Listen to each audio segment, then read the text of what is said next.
morning, President McFarland, Senior Vice President Velaccio, Bishop McManus, who joins us for his first commencement at Holy Cross, Dean Ainley, Dean Swigert, who can now sigh a breath.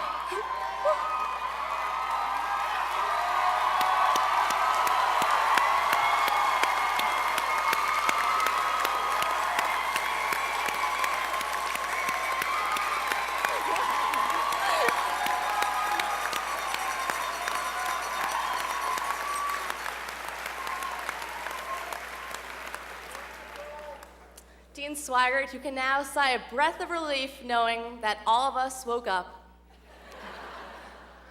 Members of the Board of Trustees, honored speaker Shirley Ann Jackson, honored guests, faculty, who I hope had a sense of humor as many of us turned in final papers that reeked of senioritis, staff from physical plant who made winters in Worcester more bearable,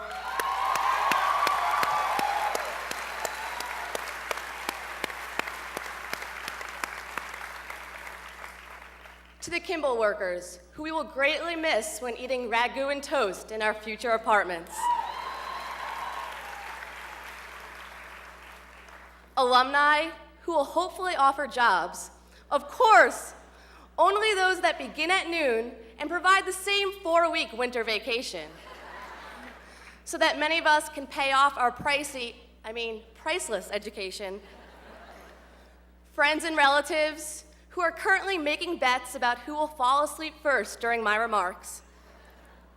A special welcome to parents and guardians, who in many ways deserve these diplomas more than we do.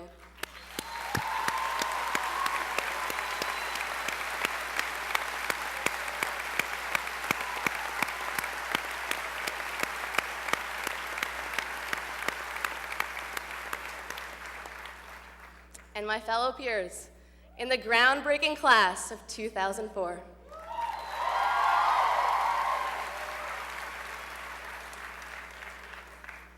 When we entered the gates of the College of the Holy Cross, many of us were told that these would be the best 4 years of our lives.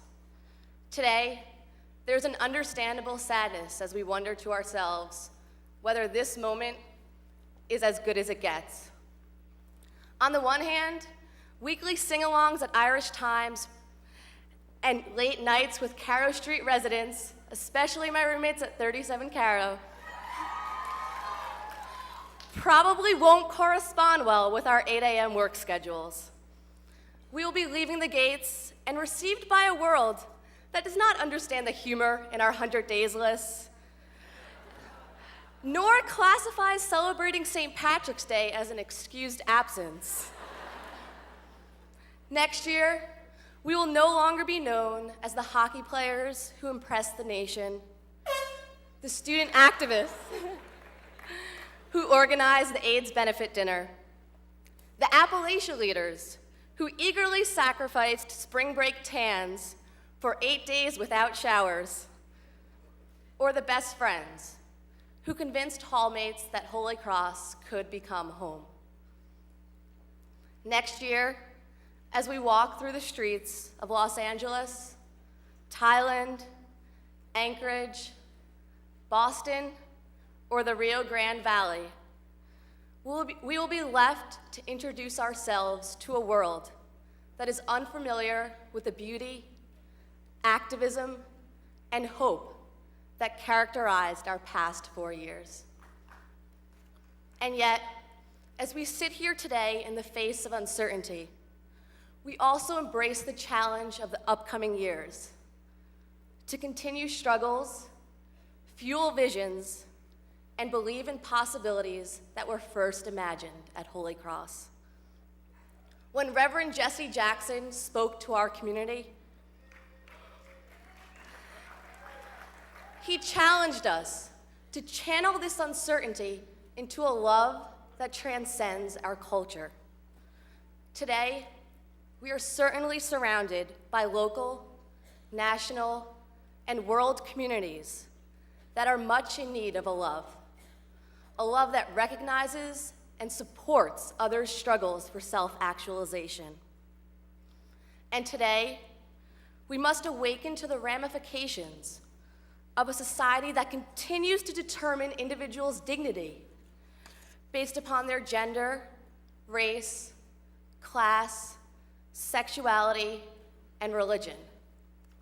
Graduating 11 days after the 50-year anniversary of Brown versus the Board of Education.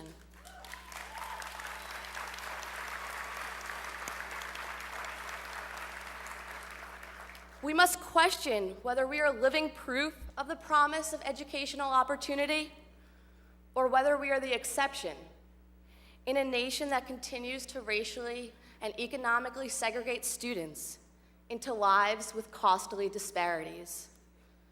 Today, we are more than privileged to be living in the most prosperous country in the world. We are Holy Cross graduates. And these privileges deliver the responsibility in questioning why too few embrace the ideology of men and women for others. Today, we are immersed in a culture that touts the dignity and equality of every individual.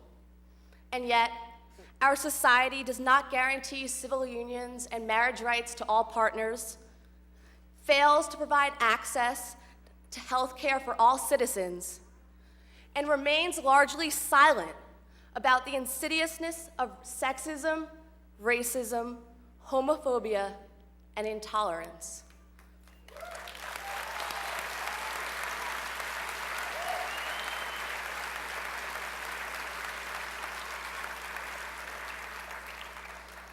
Living in the midst of these entrenched injustices, we are members in communities where advocating for love, equality, and opportunity is still deemed radical.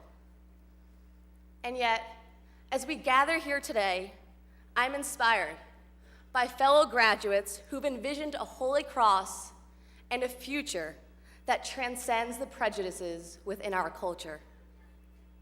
As the larger world community continues civil rights movements, the past 4 years have challenged us to recognize the interplay of these struggles within ourselves and our local community.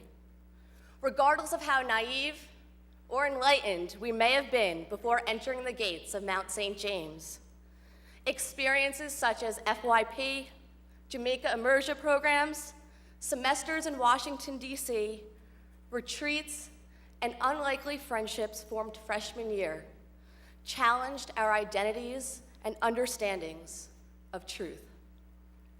Similarly, regardless of how naive or enlightened the college may have been at its inception in 1843, debates about coeducation, religious freedom, racial and sexual diversity, and economic opportunities continue to challenge Holy Cross to examine whether its mission and practices correspond with its developing notions of love.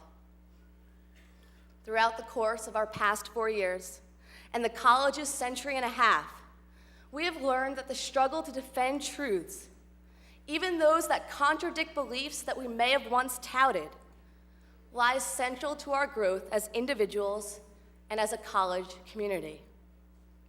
Throughout Holy Cross's history and our own, this struggle to speak hard truths has always been met with some degree of opposition.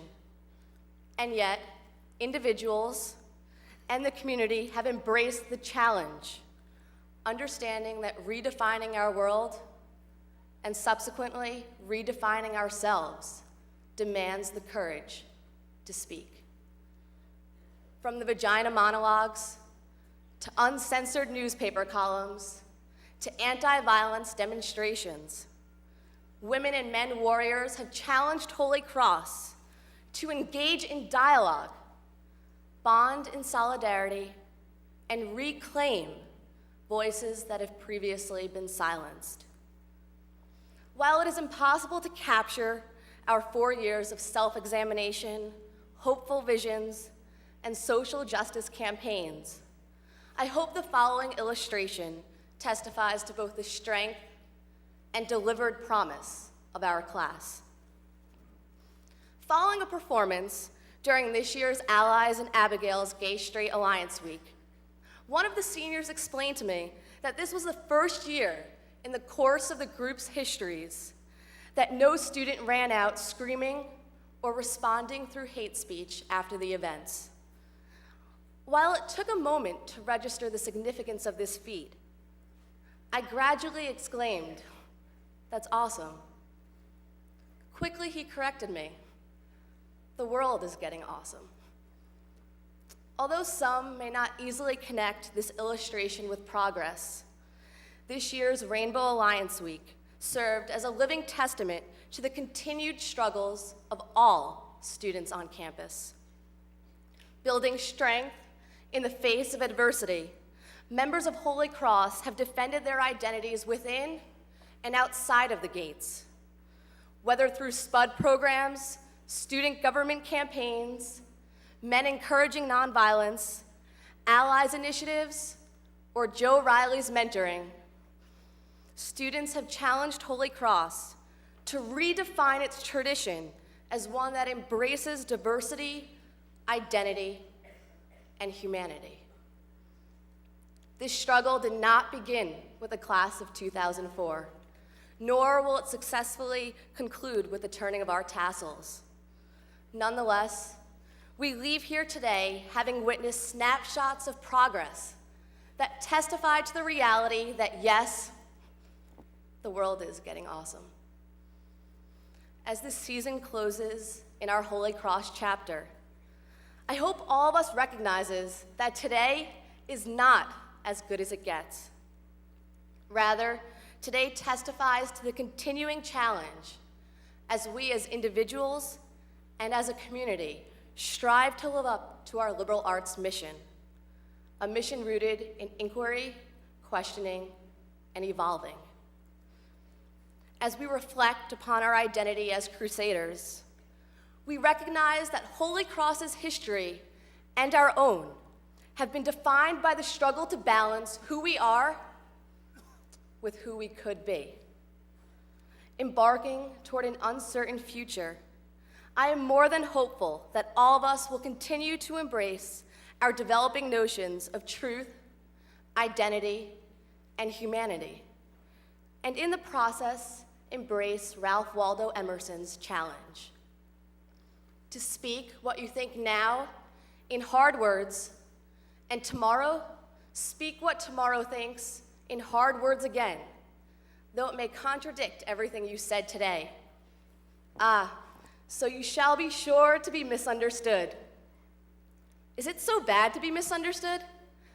Pythagoras was misunderstood, and Socrates, and Jesus, and every pure and wise spirit that ever took flesh. To be great is to be misunderstood.